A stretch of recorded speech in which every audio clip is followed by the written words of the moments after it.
specifics. I am honored to have this role, but this evening belongs to the candidates and just as important to the American people. Candidates, we look forward to hearing you articulate your policies and your positions, as well as your visions and your values. So, let's begin. We're calling this opening segment Achieving Prosperity, and central to that is jobs. There are two economic realities in America today. There's been a record 6 straight years of job growth, and new census numbers show incomes have increased at a record rate after years of stagnation. However, income inequality remains significant, and nearly half of Americans are living paycheck to paycheck. Beginning with you, Secretary Clinton, why are you a better choice than your opponent to create the kinds of jobs that will put more money into the pockets of American workers? Well, thank you, Lester, and thanks to Hofstra for hosting us. The central question in this election is really what kind of country we want to be and what kind of future we'll build together. Today is my granddaughter's 2nd birthday, so I think about this a lot. First, we have to build an economy that works for everyone, not just those at the top. That means we need new jobs, good jobs, with rising incomes. I want us to invest in you. I want us to invest in your future. That means jobs in infrastructure, in advanced manufacturing, in innovation and technology, clean renewable energy, and small business, because most of the new jobs will come from small business. We also have to make the economy fairer. That starts with raising the national minimum wage and also guarantee, finally, equal pay for women's work.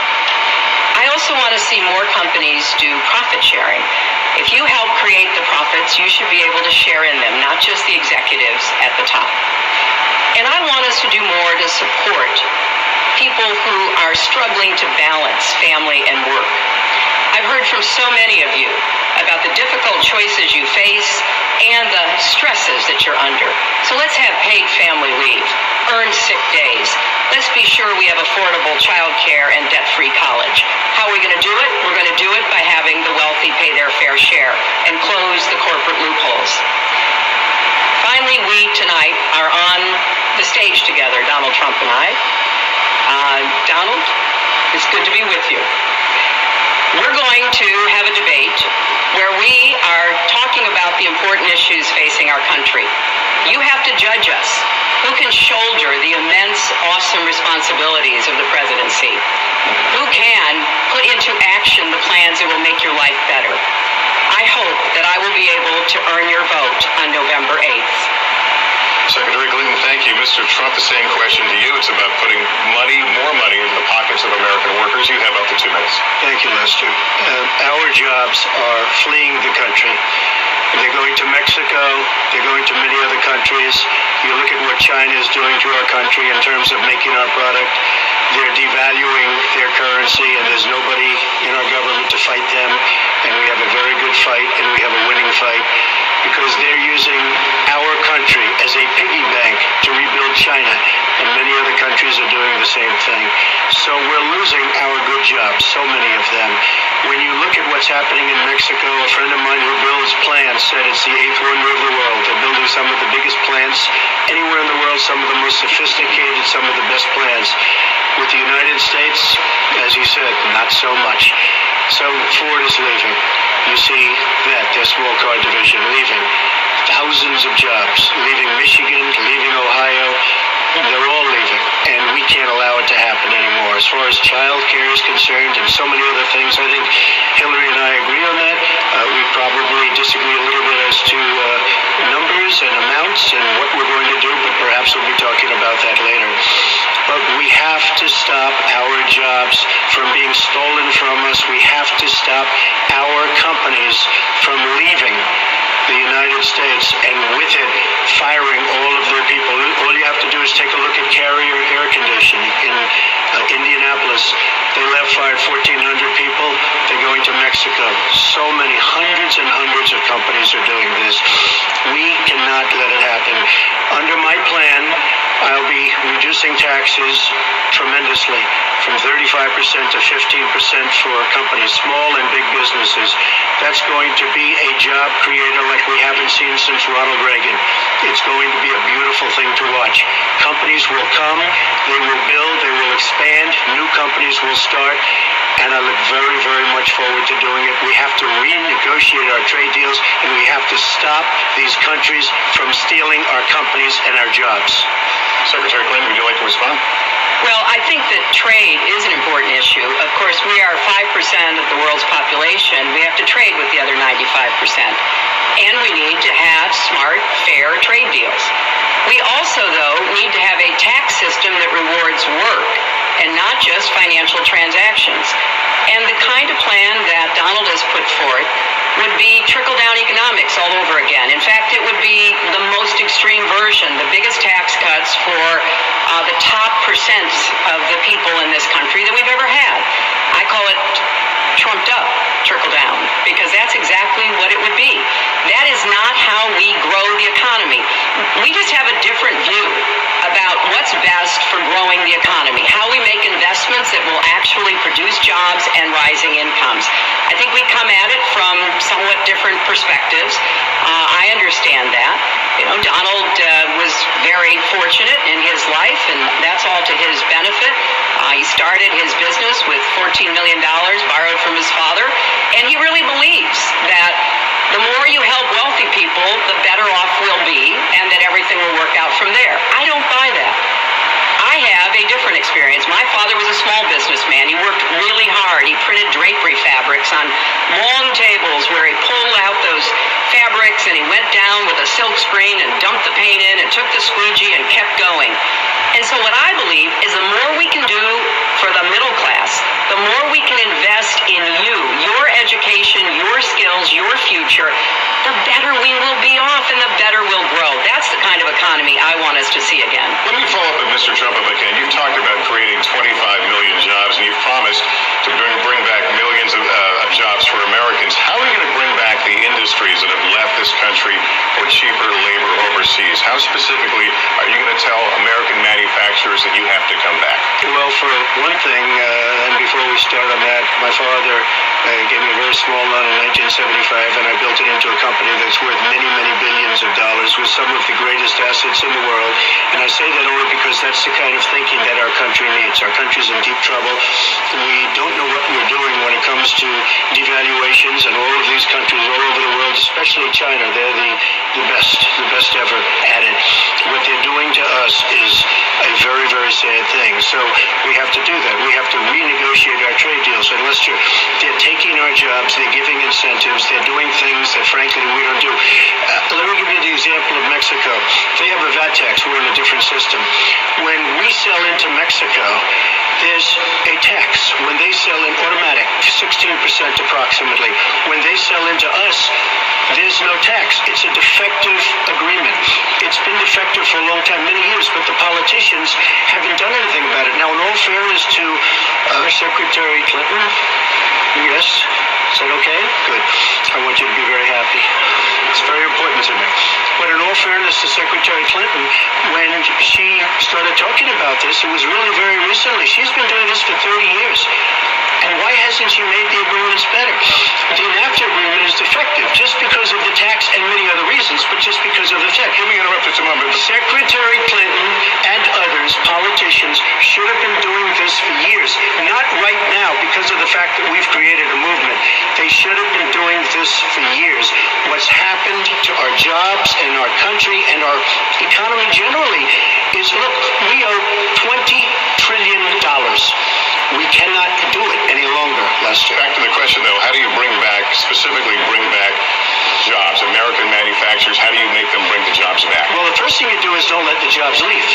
The companies are leaving. There are thousands of them. They're leaving, and they're leaving in bigger numbers than ever.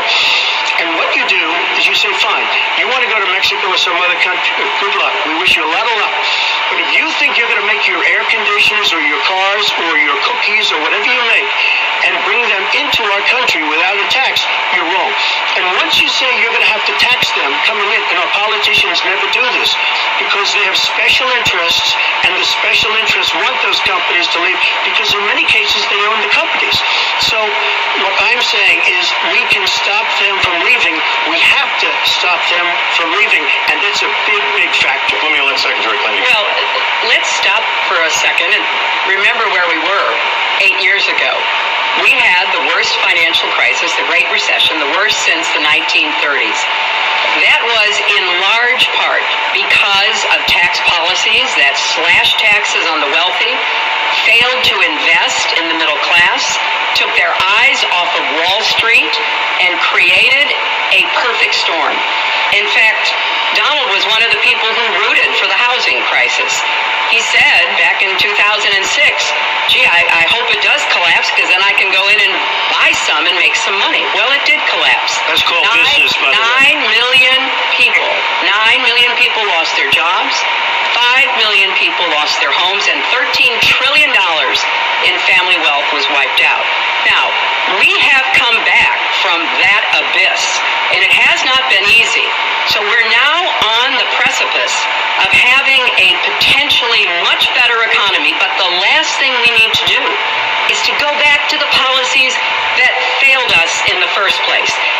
Independent experts have looked at what I've proposed and looked at what Donald's proposed, and basically they've said this, that if his tax plan, which would blow up the debt by over $5 trillion and would, in some instances, disadvantage middle-class families compared to the wealthy, were to go into effect, we would lose 3.5 million jobs and maybe have another recession. They've looked at my plans and they've said, okay, if we can do this, and I intend to get it done, we will have 10 million more new jobs because we will be making investments where we can grow the economy. Take clean energy. Some country is going to be the clean energy superpower of the 21st century. Donald thinks that climate change is a hoax perpetrated by the Chinese. I think it's real. I did not. Science is real. I do not say that. And I think it's important that we grip this and deal with it, both at home and abroad. And here's what we can do. We can deploy 500 million more solar panels. We can have enough clean energy to power every home. We can build a new modern electric grid. That's a lot of jobs. That's a lot of new economic activity. So I've tried to be very specific about what we can and should do, and I am determined that we're going to get the economy really moving again, building on the progress we've made over the last 8 years, but never going back to what got us in trouble in the first place. Mr. Trump. She talks about solar panels. We invested in a solar company, our country. That was a disaster. They lost plenty of money on that one. Now, look, I'm a great believer in all forms of energy. But we're putting a lot of people out of work. Our energy policies are a disaster. Our country is losing so much in terms of energy, in terms of paying off our debt. You can't do what you're looking to do with $20 trillion in debt. The Obama administration, from the time they've come in, is over 230 years worth of debt, and he's topped it. He's doubled it in the course of almost 8 years, 7.5 years to be semi-exact. So I will tell you this. We have to do a much better job at keeping our jobs, and we have to do a much better job at giving companies incentive to build new companies to expand, because they're not doing it. And all you have to do is look at Michigan, and look at Ohio, and look at all of these places where so many of their jobs and their companies are just leaving. They're gone. And Hillary, I just ask you this. You've been doing this for 30 years. Why are you just thinking about these solutions right now? For 30 years you've been doing it, and now you're just starting to think of solutions. Well, I will bring back jobs. You can't bring back jobs. Well, actually, I have thought about this quite a bit. Yeah, for 30 years. I have, not quite that long. I think my husband did a pretty good job in the 1990s. I think a lot about what worked and how we can make it work again. Well, he approved 3 million new jobs, a balanced budget. Which is the single worst trade deal ever approved in this country. Incomes went up for everybody. Manufacturing jobs went up also in the 1990s. If we're actually going to look at the facts. When I was in the Senate, I had a number of trade deals that came before me, and I held them all to the same test. Will they create jobs in America? Will they raise incomes in America? And are they good for our national security? Some of them I voted for. The biggest one, a multinational one known as CAFTA, I voted against. And because I hold the same standards as I look at all of these trade deals. But let's not assume that trade is the only challenge we have in the economy. I think it is a part of it, and I've said what I'm going to do. I'm going to have a special prosecutor. We're going to enforce the trade deals we have, and we're going to hold people accountable. When I was Secretary of State, we actually increased American exports globally 30%. We increased them to China 50%. So I know how to really work to get new jobs and to get exports that help to create more new jobs. Well, you haven't done it in 30 years or 26 years. Well, I've been a senator. You haven't done it. And I have been a Secretary of State, and I have Your done husband signed NAFTA, which was one of the worst things that ever happened to the manufacturing industry. That is your You go to New England, you go to Ohio, Pennsylvania, you go anywhere you want, Secretary Clinton, and you will see devastation where manufacturing is down 30, 40, sometimes 50%. NAFTA is the worst trade deal maybe ever signed anywhere, but certainly ever signed in this country. And now you want to approve Trans-Pacific Partnership. You were totally in favor of it. Then you heard what I was saying, how bad it is, and you said, I can't win that debate. But you know that if you did win, you would approve that, and that will be almost as bad as NAFTA. Nothing will ever top NAFTA. That is just not accurate. I was against it once it was finally negotiated and the terms were laid out. I wrote about that in... You called it the gold standard. You called it the gold standard of trade deals. You said it's the finest deal you've ever seen. No. And then you heard what I said about it, and all of a sudden you were against it. Well, Donald, I know you live in your own reality, but that is not the facts. The facts are, I did say I hoped it would be a good deal, but when it was negotiated, which I was not responsible for, I concluded it wasn't. I wrote about that. So is it President Obama's fault? Is it President Obama's fault? Even announced. Look, Secretary, is it President Obama's fault? Because he's pushing it. There are different views about what's good for our country, our economy, and our leadership in the world. And I think it's important to look at what we need to do to get the economy going again. That's why I said new jobs with rising incomes, investments, not in more tax cuts that would add $5 trillion to the debt. But you have no plan. Oh, I do. Secretary, in fact, you have no plan. A book about it. It's called Stronger Together. You can pick it up That's tomorrow about all you at the bookstore or at an airport near you. We're going to move to... But it's because I see this. We need to have strong growth, fair growth, sustained growth.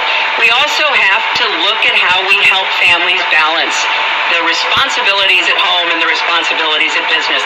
So we have a very robust set of plans, and people who have looked at both of our plans have concluded that mine would create 10 million jobs and yours would lose us 3.5 million jobs and explode. You are going to approve one of the biggest tax cuts in history. You are going to approve one of the biggest tax increases in history. You are going to drive business out. Your regulations are a disaster, and you're going to increase regulations all over the place. And by the way, my tax cut is the biggest since Ronald Reagan. I'm very proud of it. It will create tremendous numbers of new jobs. But regulations, you are going to regulate these businesses out of existence. When I go around, Lester, I tell you this, I've been all over.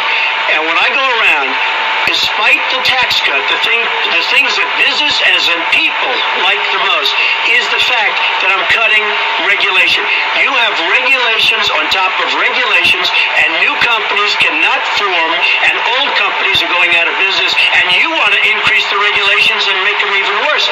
I'm going to cut regulations, but I'm going to cut taxes big league, and you're going to raise taxes big league.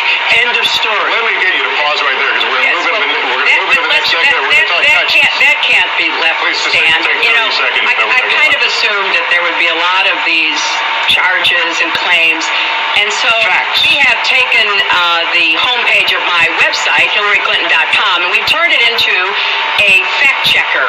So if you want to see in real time what the facts are, please go and take a look.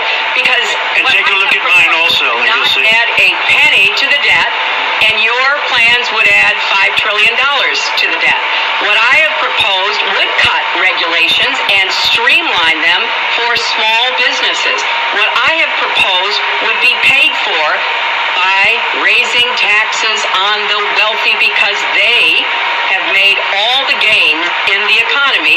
And I think it's time that the wealthy and corporations paid their fair share to support this. Well, you just opened the next segment. Well, can I just finish that? I think I should. You go to her website and you take a look at her website. She's going to raise taxes $1.3 trillion. And look at her website.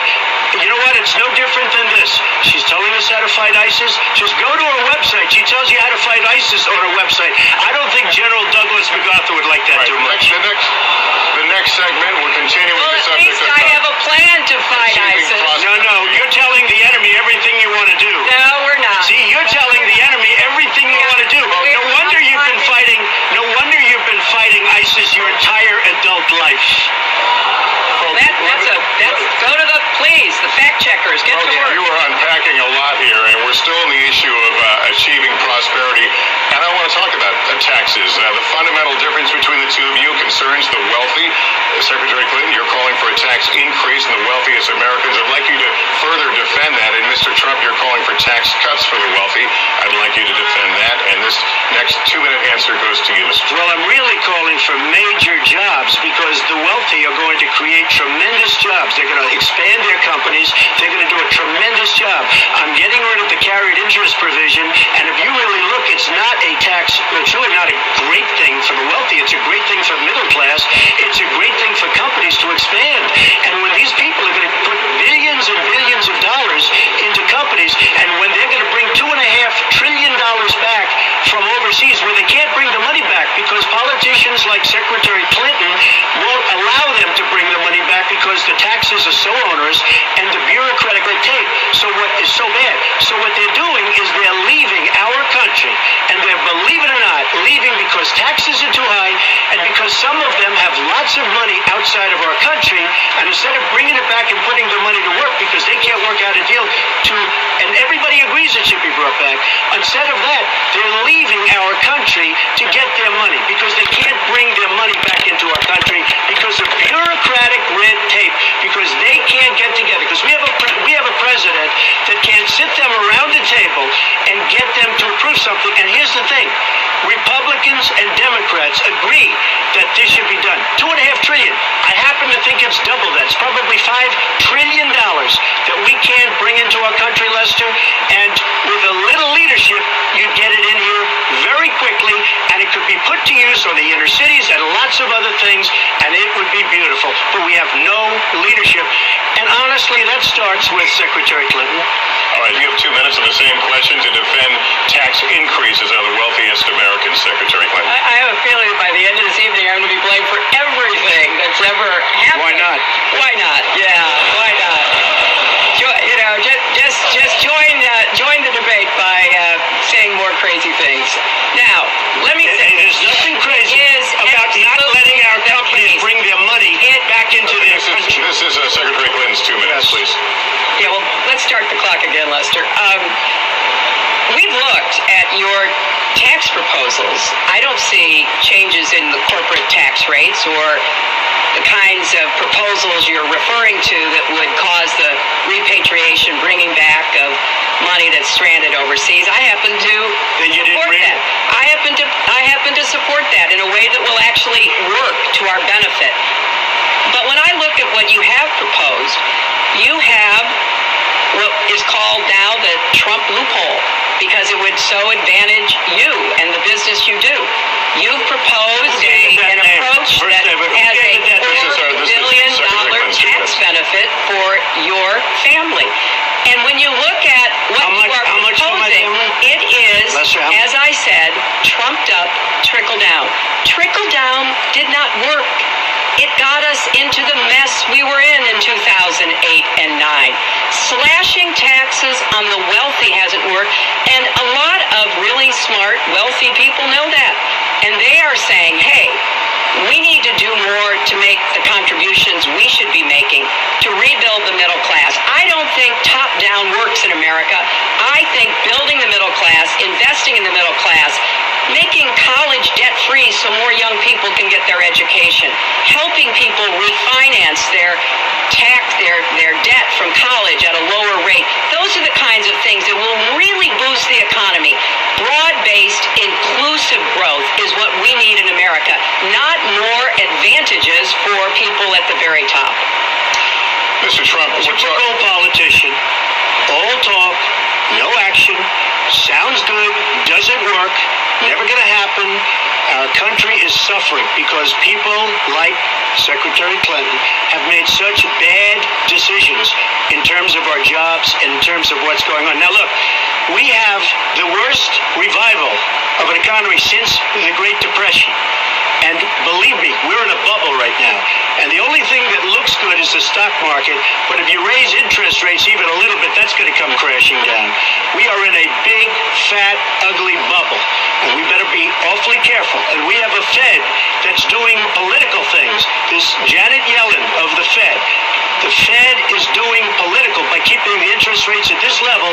And believe me, the day Obama goes off and he leaves and he goes out to the golf course for the rest of his life to play golf, when they raise interest rates, you're going to see some very bad things happen because the Fed is not doing their job.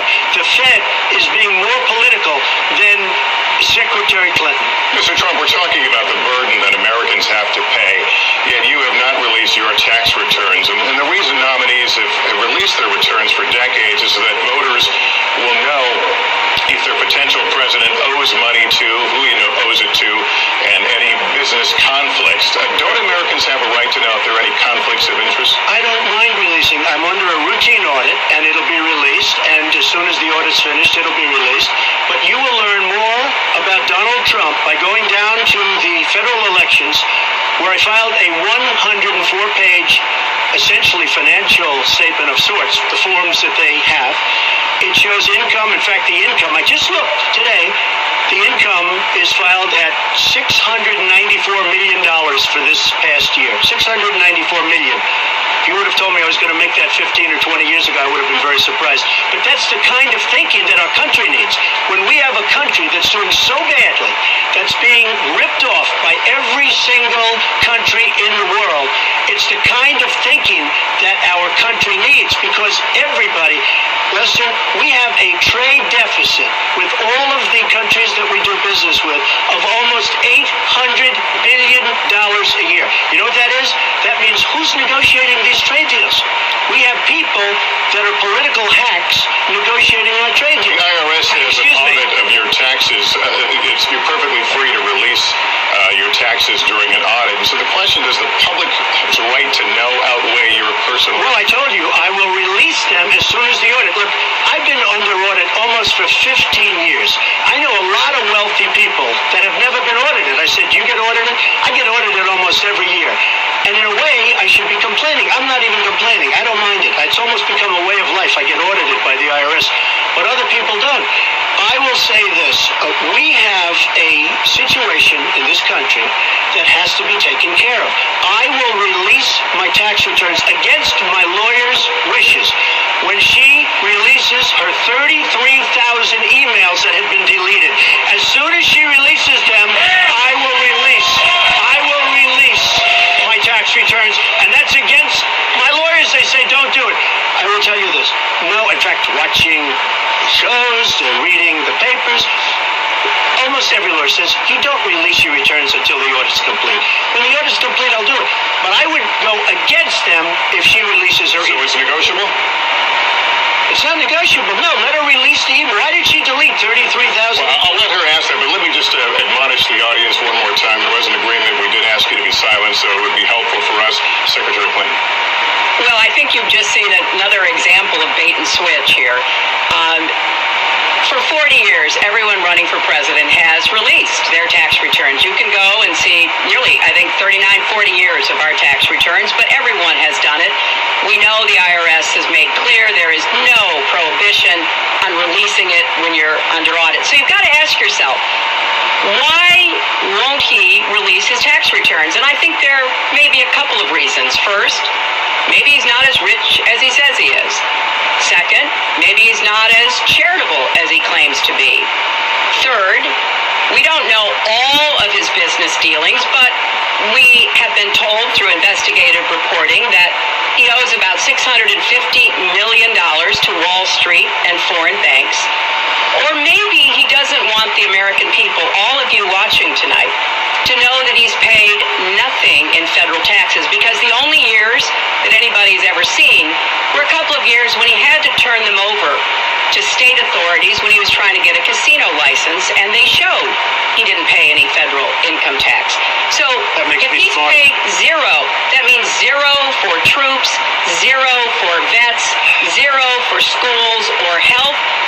And I think probably he's not all that enthusiastic about having the rest of our country see what the real reasons are, because it must be something really important, even terrible, that he's trying to hide. And the financial disclosure statement, they don't give you the tax rate. They don't give you all the details that tax returns would. And it just seems to me